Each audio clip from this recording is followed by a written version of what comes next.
来了。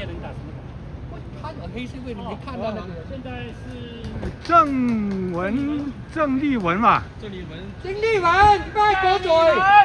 郑丽文。跟中共勾结。郑丽文卖狗嘴。郑丽文投共卖中华民国。郑丽文主席唯一的中国是中华民国。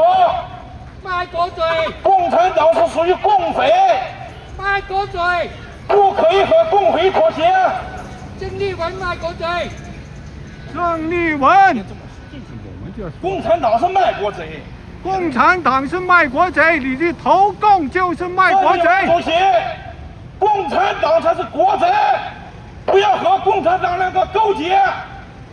郑丽文作为一个成年人，他跟共产党勾结的话，他难道没想好？